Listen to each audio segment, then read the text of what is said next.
ꯂꯩꯗꯅ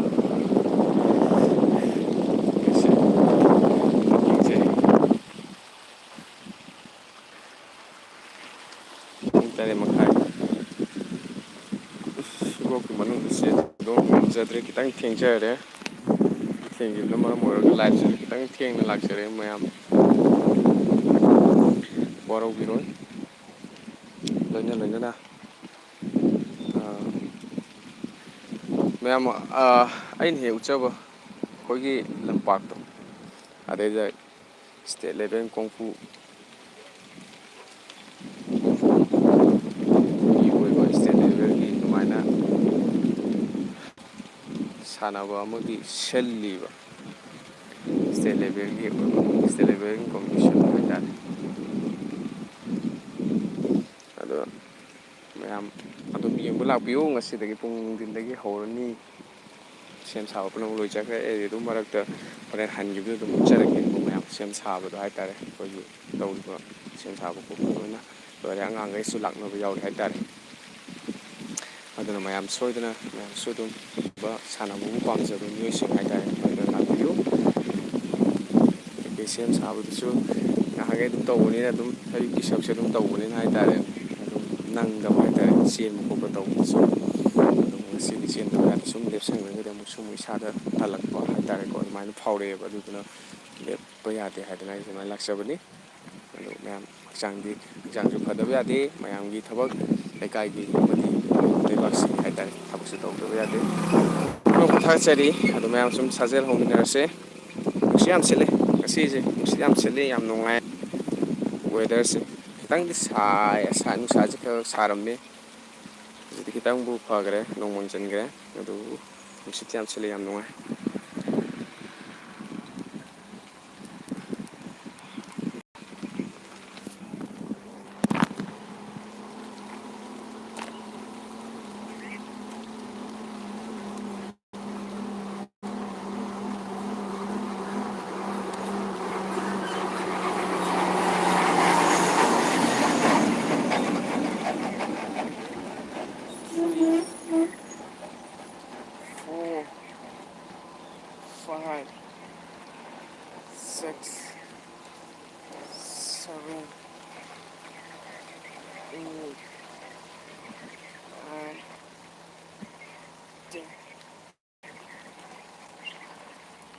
One, two, three, four, five, six, seven, eight, nine, 10.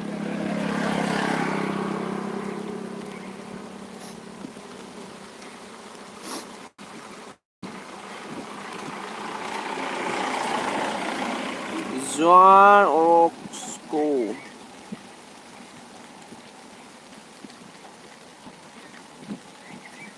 Hi, friend. Good morning and welcome.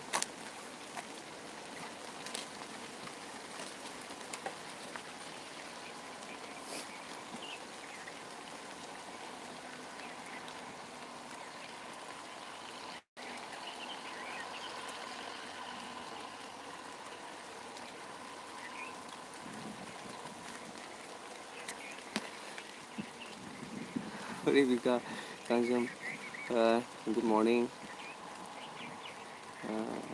Lapiva, Lomutang Seri. Kuire, Mari, Telamale, Unagita.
ꯃꯌꯥꯝ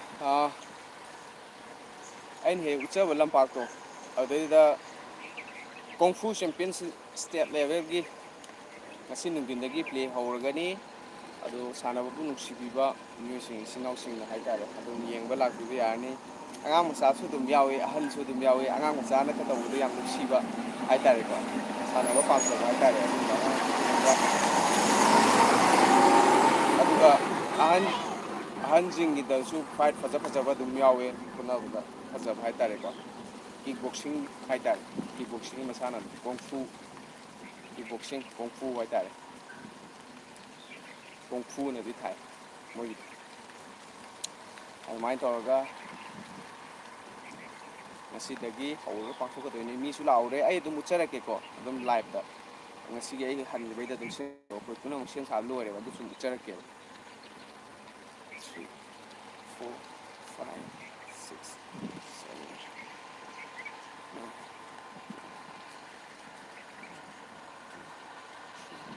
4 5 6 7 8 9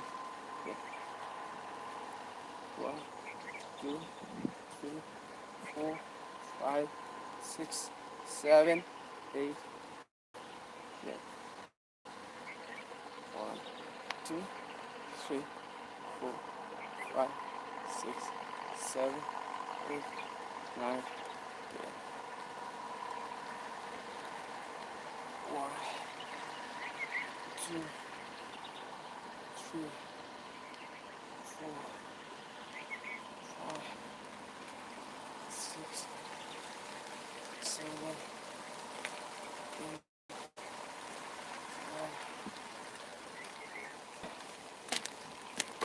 9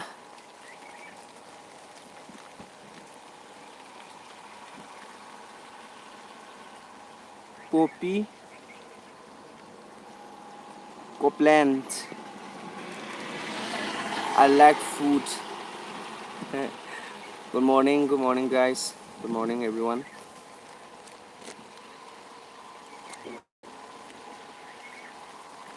One, two, three, 4, 5, 6, 7, 8, 9, 10. 1, 2, 3, 4, 5, 6, 7, 8, 9, 10. 1, 2, 3, 4, 5, 6, 7, 8, 9, 10. 1, 2, 3, 4, 5, 6, 7, 8, 9, 10.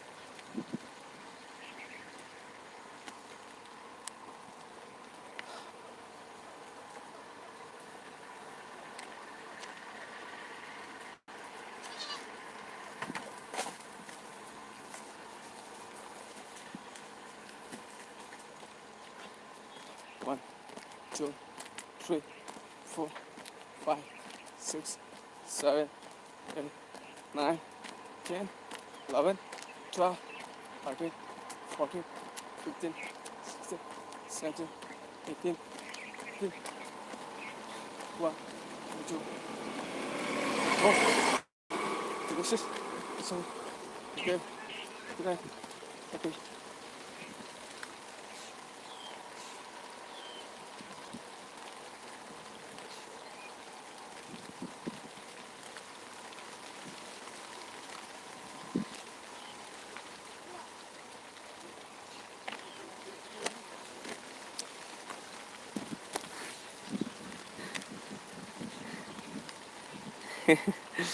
Council, thank you. Yam hei. Like then, he lambi de gari from Jenny hai danau lo. Lambi matai ni. Wow. I put manga he na. Lay di ko. Ay ni si lay say say. Sige asang wala. So sige put manga.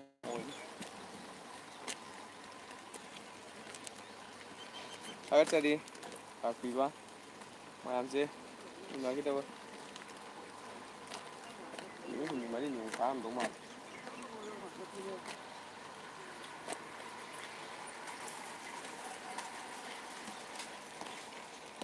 Two, three, four, five, six, seven, eight, nine, 10, 1, 2, 3, 4, 5, 6, 7, 8, 9, 10, 1, 2, 3, 4, 5, 6, 7, 8, 9, 10.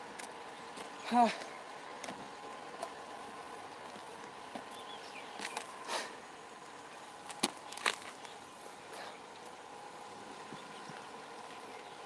Dano kanam lakti koi nong ni se yi akoi kung fu champion ba ma khoi de da ai ne uchabdo lampak to adaida tournament am silli bu adu sinbodo adugi ke su thabai nga khara su tawudana haitare adu su nong ni si sem su nangudre adu duna lai thar lai su nong ni tharudre mayam su lakko anh tharu da duna haitare lai thar da duna mayam su lakko wa le adu ai sum kumang thon da ni sien da bu không su ngai da bam phau hai ta dum sien da ya de nga to su se lu ge ana da ma khalla ga isam thok se ai dum han gi da su chera ke ko hai di akoi gi sem sa bu da ta ma pham do chera ke dum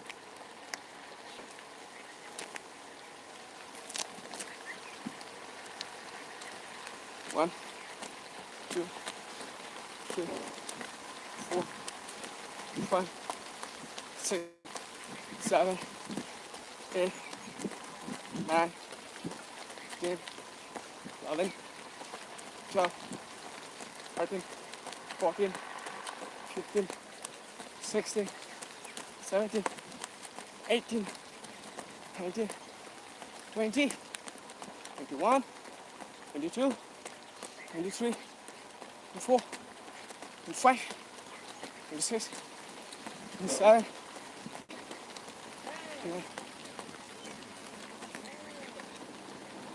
yeah.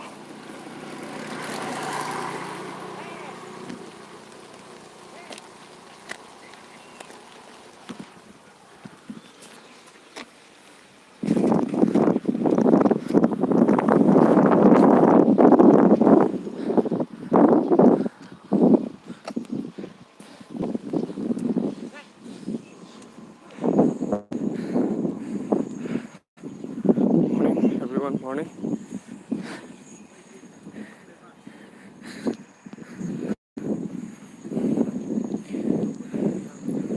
Oh, aise Wangjingdagini. Tano, aise Wangjingdagi oiduni.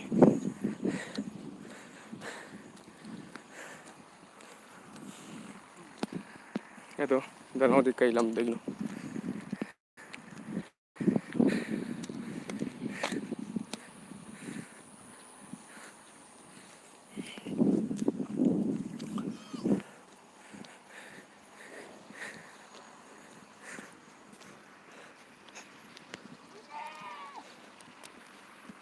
Weatherse nungsabudi sade. Anh sẽ lục qua cản được nước sạch hết thôi mới có sạch đây.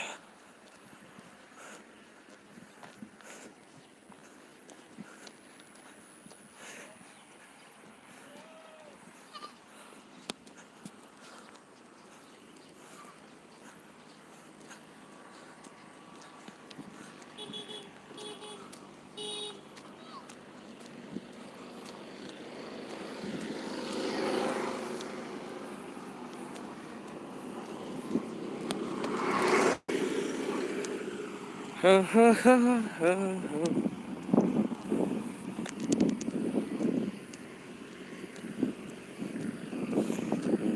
ꯅꯨꯡꯁꯤꯔ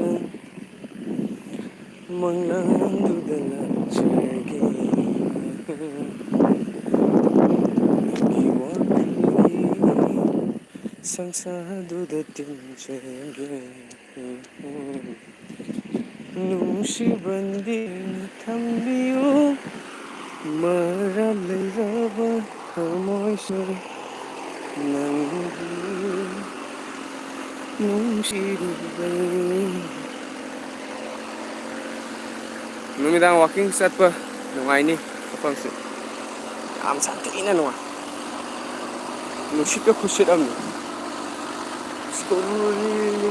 ꯁꯤꯠꯂꯦ ꯑꯗꯨꯒ ꯌꯥꯝꯅ ꯅꯨꯡꯉꯥꯏꯕ ꯃꯐꯝ ꯑꯣꯏ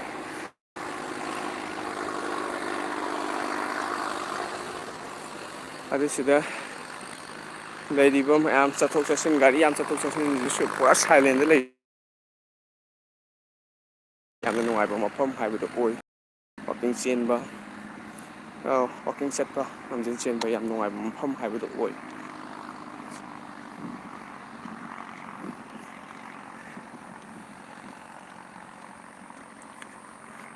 ꯇꯞꯅ ꯇꯞꯅ ꯍꯦꯜꯂꯛꯄ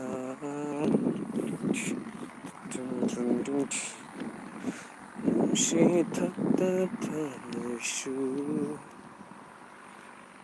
ꯏꯔꯛꯇꯔꯦꯅꯦ ꯉꯁꯤꯗꯤ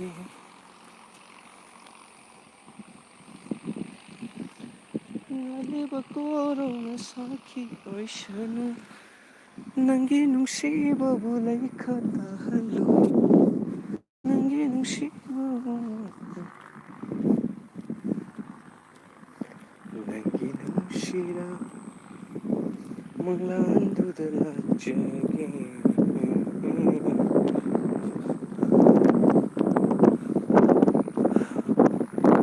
ꯀꯪꯐꯨ state ꯂꯦꯚꯦꯜꯒꯤ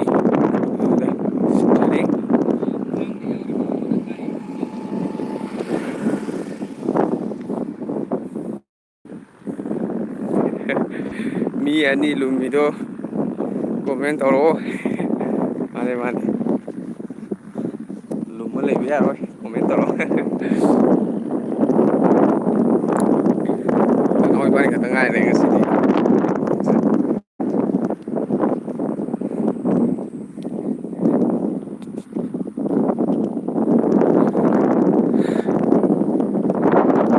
Russell Muhammad. Hi, hello, good morning, welcome. Welcome to City.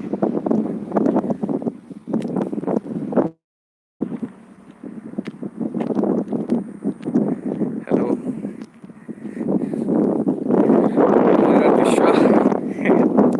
good morning, Damo. Hello, Muhammad. Hi, hello. Ngꯁꯤꯗꯤ ꯏꯊꯥ ꯊꯥꯖꯗꯅ ꯇꯥꯃꯣꯁꯤ ꯂꯥꯛꯄꯤꯗ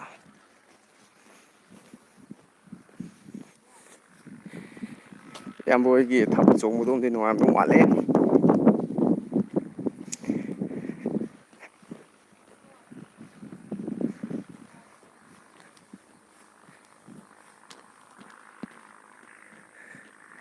ꯀꯗꯥꯏꯒꯤ ꯂꯝꯕꯤꯅꯣ ꯇꯥꯃꯣ ꯑꯩꯈꯣꯏꯒꯤ ꯋꯦꯜꯀꯝ ꯇꯨ ꯍꯩꯔꯣꯛ ꯂꯩꯕꯗꯣ ꯑꯗꯨꯒꯤ ꯅꯥꯀꯟꯅꯤ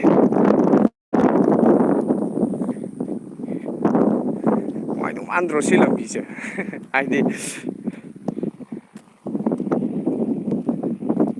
ꯏꯁꯇ꯭ꯔꯦꯠ ꯑꯣꯏꯔꯒ ꯌꯥꯝ ꯅꯨꯡꯉꯥꯏꯒꯗꯧꯕ ꯂꯝꯕꯤꯅꯤ ꯆꯦꯟꯕ ꯂꯝꯖꯦꯟ ꯆꯦꯟꯕ ꯋꯥꯛꯀꯤꯡ ꯆꯠꯄ ꯌꯥꯝ ꯅꯨꯡꯉꯥꯏ ꯁꯤ ꯂꯝꯕꯤꯁꯦ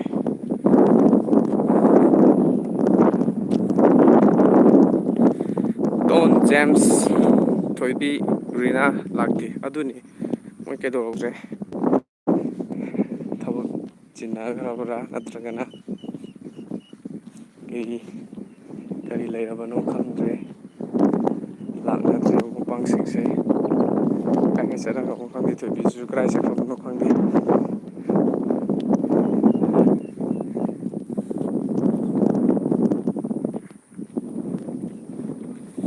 ꯅꯨꯡꯉꯥꯏꯌꯦ ꯍꯟꯗꯛꯇꯤ ꯏꯅꯥꯎ ꯂꯥꯛꯇꯕ ꯃꯥꯜꯂꯦ ꯑꯩꯈꯣꯏ ꯅꯥꯎ ꯍꯣꯏ ꯍꯟꯗꯛꯇꯤ ꯂꯥꯛꯇꯦ, ꯏꯅꯥꯎ ꯍꯟꯗꯛꯇꯤ ꯆꯠꯂꯦ꯫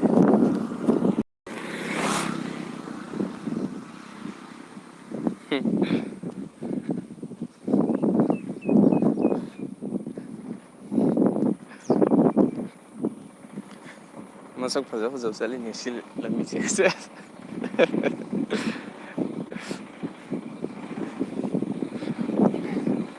ꯃꯌꯥꯝ ꯑꯅꯛꯄꯗ ꯂꯩꯕꯤꯕ ꯏꯆꯤꯜ ꯏꯅꯥꯎꯁꯤꯡꯁꯨ ꯂꯥꯛꯄꯤꯔꯣ ꯍꯌꯦꯡꯗꯩ ꯃꯁꯛ ꯐꯖ ꯐꯖꯕ ꯌꯥꯝ ꯆꯠꯂꯤ꯫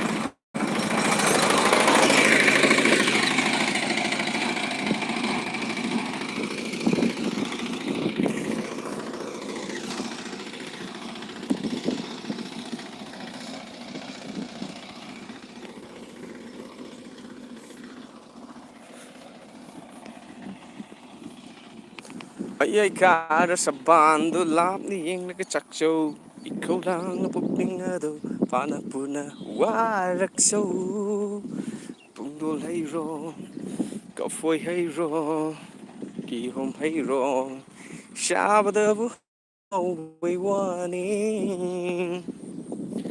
ꯍꯜꯂꯣ ꯒꯨꯗ ꯃꯣꯔꯅꯤꯡ, ꯑꯩꯈꯣꯏꯒꯤ ꯕ꯭ꯔꯣ ꯑꯣꯕꯤꯁꯨ ꯂꯥꯛꯄꯤꯔꯦ꯫ ꯒꯨꯗ ꯃꯣꯔꯅꯤꯡ,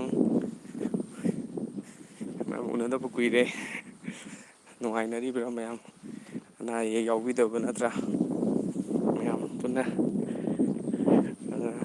ꯅꯨꯡꯉꯥꯏꯕ ꯑꯐꯕ ꯑꯣꯏꯕꯤꯌꯨ, ꯄꯨꯟꯅ ꯐꯝꯃꯤꯟꯅꯁꯤ, ꯑꯐꯕ ꯑꯣꯏꯃꯤꯟꯅꯁꯤ꯫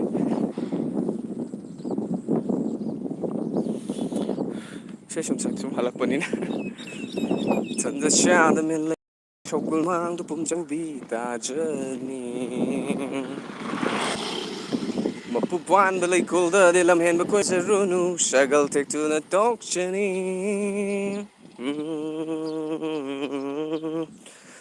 ꯂꯣꯟꯅ ꯊꯨꯞꯅ ꯆꯪꯗꯨꯅ ꯍꯨꯔꯥꯟ ꯆꯥꯛꯆꯥ ꯇꯝꯂꯨꯕ ꯀꯅꯥ ꯈꯪꯂꯣꯏ ꯈꯜꯂꯨꯅꯨ, ꯂꯩꯀꯥꯏ ꯁꯔ ꯁꯟꯖꯅꯤ꯫ ꯄꯨꯡꯗꯣꯜ ꯍꯩꯔꯣ, ꯂꯐꯣꯏ ꯍꯩꯔꯣ, ꯀꯤꯍꯣꯝ ꯍꯩꯔꯣ, ꯆꯥꯕꯗꯕꯨ ꯍꯥꯎꯕꯩ ꯋꯥꯅꯤ꯫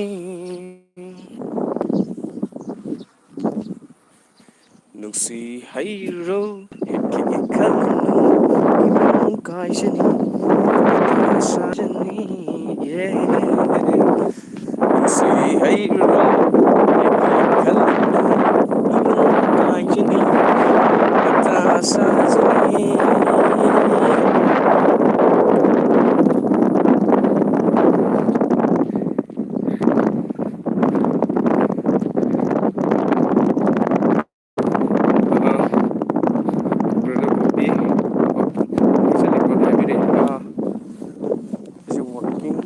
ꯅꯠꯇꯦ ꯂꯝꯖꯦꯟ ꯆꯦꯜꯂꯨꯕꯅꯤ꯫ ꯂꯝꯖꯦꯟ ꯆꯦꯜꯂꯨꯔꯒ ꯑꯦꯛꯁꯔꯁꯥꯏꯁ ꯇꯧꯔꯦ, ꯑꯦꯛꯁꯔꯁꯥꯏꯁ ꯂꯣꯏꯔꯒ ꯈꯣꯡꯅ ꯑꯃꯨꯛ ꯁꯥꯟꯅꯕꯒꯤ ꯑꯣꯏꯅ ꯑꯃꯨꯛ ꯍꯜꯂꯛꯄ ꯍꯥꯏꯇꯥꯔꯦ꯫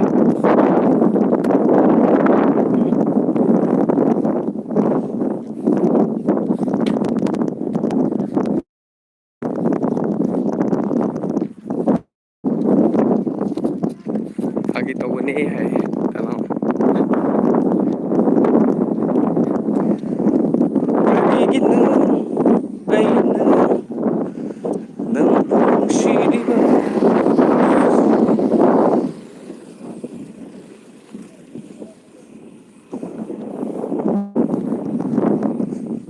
ꯃꯁꯛ ꯐꯖ ꯐꯖꯕ ꯆꯠꯈ꯭ꯔꯦꯅꯦ꯫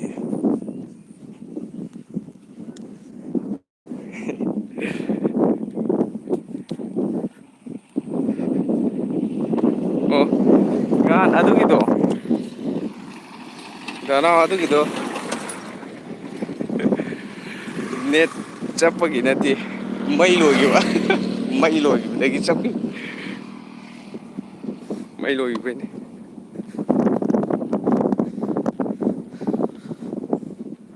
ꯀꯔꯤꯒꯤꯅꯣ ꯑꯩꯅ ꯅꯪꯕꯨ ꯅꯨꯡꯁꯤꯔꯤꯕ? ꯀꯔꯤꯒꯤꯅꯣ ꯑꯩꯅ ꯅꯪꯕꯨ ꯅꯨꯡꯁꯤꯔꯤꯕ? ꯅꯨꯡꯁꯤꯕ ꯍꯩꯇ꯭ꯔꯕ ꯊꯃꯣꯏꯁꯤꯅ ꯀꯔꯝꯅ ꯐꯥꯎꯔꯛꯂꯤꯕꯅꯣ ꯑꯩꯒꯤ ꯋꯥꯈꯜ ꯈꯥꯝꯕ ꯌꯥꯗꯅ?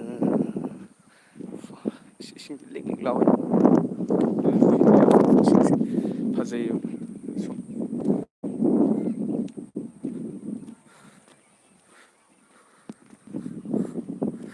ꯎꯗꯦꯅꯦ ꯃꯁꯛ ꯐꯖꯅ ꯑꯗꯨꯅꯤ ꯎꯍꯧꯗ꯭ꯔꯦ ꯒꯥꯔꯤ ꯖꯔꯅ ꯊꯧꯈ꯭ꯔꯦ ꯃꯤ ꯌꯥꯝ ꯂꯨꯝꯃꯤꯀꯣ ꯑꯗꯨꯅꯤ ꯃꯌꯥꯝ ꯊꯣꯛꯄꯤꯔꯛꯑꯣ ꯑꯩꯈꯣꯏ ꯋꯥꯇꯥꯏ ꯇꯧꯁꯦ ꯑꯩꯈꯣꯏꯒꯤ ꯁꯥꯟꯅꯐꯝꯗꯨꯁꯨ ꯀꯤꯛ ꯕꯣꯛꯁꯤꯡ ꯑꯩꯈꯣꯏ ꯀꯥꯡꯐꯨꯒꯤ ꯁꯥꯟꯅꯐꯝꯒꯤ ꯍꯧꯖꯤꯛ ꯁꯦꯝꯕꯗꯣ ꯑꯗꯨꯁꯨ ꯎꯠꯆꯔꯒꯦ ꯌꯨꯝꯗ ꯀꯩꯅꯣ ꯑꯩꯈꯣꯏꯒꯤ ꯍꯧꯖꯤꯛꯀꯤ ꯃꯐꯝꯗꯣ ꯌꯧꯗꯣꯔꯦ ꯁꯤꯜꯂꯤꯕ ꯃꯐꯝꯗꯣ ꯍꯥꯏꯇꯥꯔꯦ ꯂꯩꯅꯤꯡꯈꯤ ꯍꯤꯡꯅꯤꯡꯈꯤ ꯏꯊꯟꯇ ꯅꯪꯕꯨ ꯎꯔꯨꯕ ꯃꯤꯀꯨꯞꯇꯒꯤ ꯁꯣꯃꯤꯟ ꯂꯩꯅꯤꯡꯈꯤ ꯍꯤꯡꯅꯤꯡꯈꯤ ꯏꯊꯟꯇ ꯎꯒ ꯄꯥꯝꯕꯤꯕꯁꯤꯡ ꯂꯩꯔꯦ ꯁꯣꯝꯗ ꯁꯤꯗ ꯑꯃ ꯂꯩꯔꯦ ꯁꯤꯗꯁꯨ ꯑꯃ ꯂꯩꯔꯦ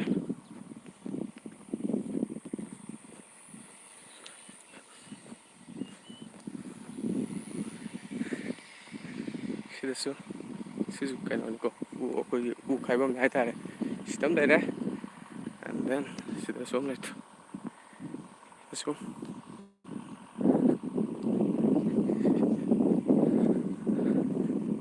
ꯗꯅꯥꯎꯅ ꯍꯥꯏꯕꯤꯔꯛꯑꯦ ꯍꯧꯖꯤꯛ ꯍꯣꯁ ꯍꯧꯖꯤꯛꯇꯤ ꯂꯥꯏꯚ ꯆꯠꯄꯁꯦ ꯖꯨꯔꯥ ꯖꯨꯔꯥ ꯆꯠꯄꯅꯦ ꯍꯣꯁꯀꯤꯁꯨ ꯖꯨꯔꯥ ꯄꯨꯔꯛꯑꯣ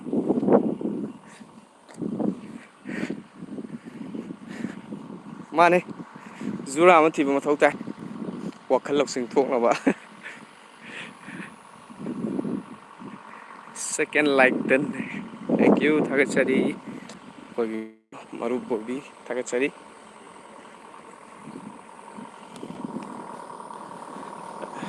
ꯑꯩ ꯁꯨꯝ ꯍꯜꯂꯛꯄꯗ ꯏꯁꯩ ꯁꯨꯝ ꯃꯇꯦꯛ ꯈꯔ ꯈꯅꯥꯎꯁꯦ ꯁꯥꯒꯠꯍꯟꯕ ꯑꯣꯏꯅ ꯁꯨꯝ ꯁꯛꯆꯕꯅꯤ ꯌꯥꯝ ꯍꯩꯕꯩ ꯁꯛꯆꯕ ꯅꯠꯆꯗꯦ ꯆꯦꯛꯀꯣꯟꯁꯦ ꯌꯥꯝ ꯂꯩꯔꯕꯅꯤꯅ ꯄꯨꯔꯤꯁꯦ ꯆꯦꯛ ꯃꯌꯥꯝꯗꯣ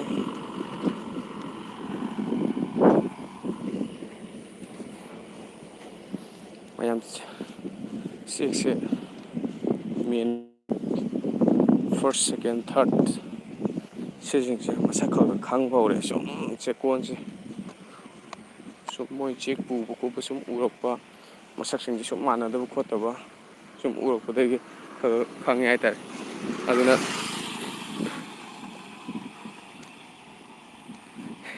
ꯑꯩꯗꯤ ꯂꯝꯕꯤꯁꯦ ꯔꯥꯏꯖꯤꯡꯒꯤ ꯂꯝꯕꯤ ꯃꯥꯜꯂꯦ ꯑꯗꯨꯒ ꯋꯥꯡꯖꯤꯡ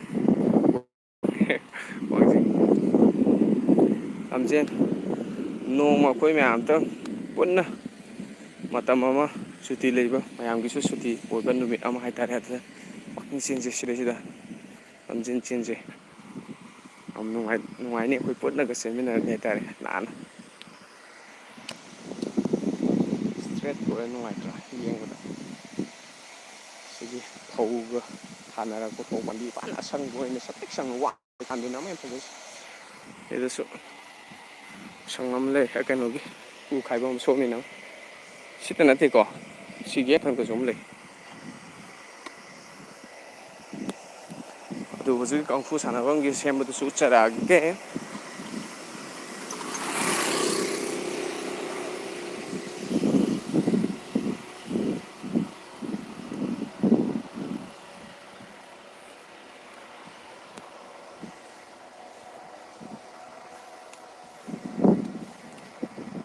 ꯃꯤꯁꯨꯝ ꯂꯥꯏꯕ ꯄꯨꯕꯤꯌꯣ ꯀꯕꯔ ꯆꯤꯡꯕꯥꯜꯒꯤ ꯃꯤꯅꯣꯛꯇ ꯊꯃꯣꯏꯁꯦ ꯄꯨꯕ ꯉꯝꯗ꯭ꯔꯦ ꯄꯥꯈꯪ ꯊꯃꯣꯏ ꯆꯦꯈꯥꯏꯔꯦ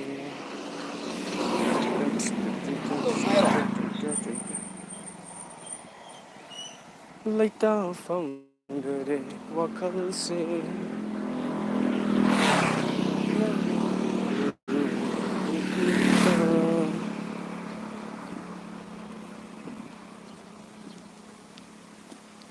ꯗꯅꯥꯎꯅ ꯍꯣꯁꯁꯦ ꯕ꯭ꯔꯣ ꯄꯥꯔꯤꯒ ꯃꯥꯜꯂꯦ ꯑꯗꯨꯒ ꯑꯣꯏꯔꯝꯗ꯭ꯔꯦ ꯁꯛ ꯌꯥꯝ ꯃꯥꯟꯅꯩ ꯑꯣ ꯁꯛ ꯑꯗꯨꯃꯥꯏꯁꯦ ꯑꯌꯥꯝꯕ ꯃꯤꯁꯤꯡꯅ ꯁꯛꯁꯦ ꯃꯥꯟꯅꯕ ꯌꯥꯝ ꯂꯩ ꯑꯗꯨꯃꯥꯏꯅ ꯍꯦꯛꯇ ꯍꯥꯏꯕꯤꯔꯛꯑꯦ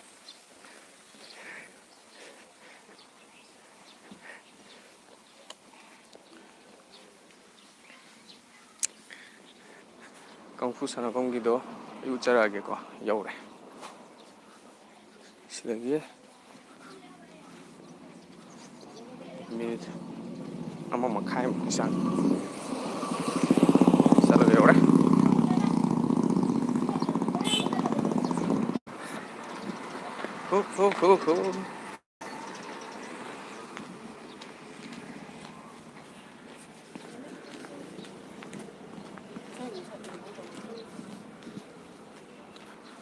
ꯗꯦꯠ 7ꯗ ꯍꯥꯏꯕ꯭ꯔꯥ ꯗꯦꯠ 7 ꯁꯤꯗꯩꯁꯤꯗ ꯗꯦꯠ 7ꯗ ꯍꯥꯏꯕ꯭ꯔꯣ ꯀꯩꯅꯣ ꯑꯣꯏꯕꯅꯤꯅꯦ ꯏꯁꯩꯅꯦ ꯅꯨꯡꯊꯤꯟꯗꯅ ꯂꯤꯂꯥ ꯑꯗꯨꯒ ꯂꯩꯕ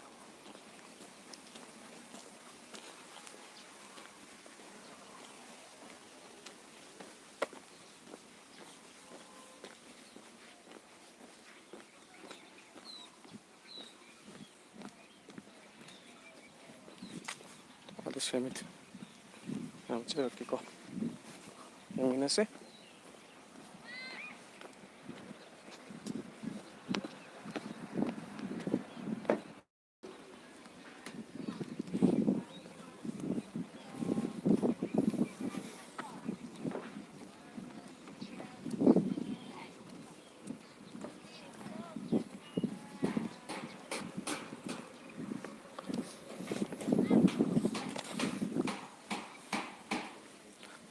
ꯌꯥꯝ ꯇꯨ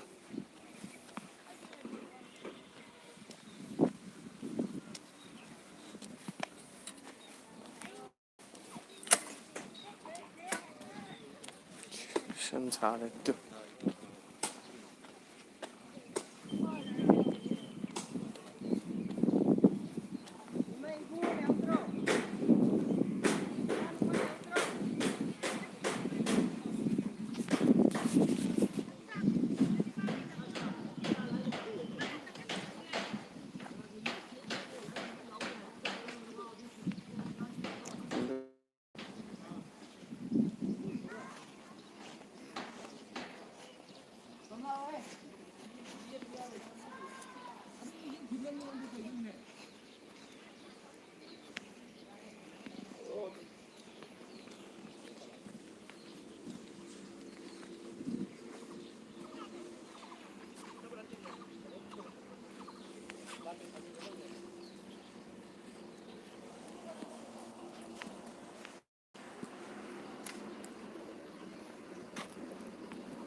VIPsꯤꯡ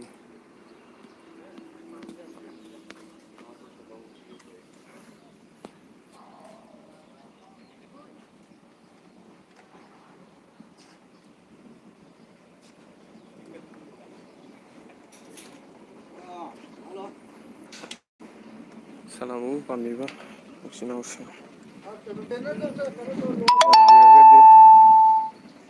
ꯍꯣꯔꯦꯟ ꯑꯗꯨꯝ ꯌꯦꯡꯕ ꯂꯥꯛꯄꯤꯌꯣ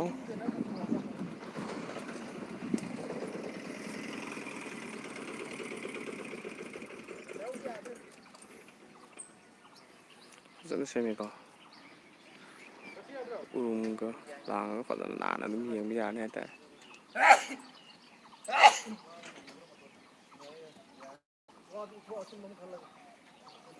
ꯊꯥꯒꯠꯆꯔꯤ ꯃꯌꯥꯝ ꯄꯨꯝꯅꯃꯛ ꯑꯅꯛꯄꯗ ꯂꯩꯕꯤꯕ ꯑꯃꯗꯤ ꯁꯥꯟꯅꯕ ꯄꯥꯝꯕꯤꯕ ꯃꯤꯑꯣꯏꯁꯤꯡ ꯂꯥꯛꯄꯤꯕ ꯌꯥꯅꯤ ꯑꯗꯨꯗꯤ ꯃꯌꯥꯝ ꯂꯥꯏꯐ ꯁ꯭ꯋꯥꯏꯗ ꯂꯣꯏꯁꯤꯟꯖꯔꯒꯦ ꯊꯦꯡꯛ ꯌꯨ ꯄꯨꯝꯅꯃꯛꯄꯨ ꯊꯥꯒꯠꯆꯔꯤ ꯍꯛꯆꯥꯡ ꯐꯅ ꯂꯩꯃꯤꯟꯅꯁꯦ ꯑꯗꯨꯒ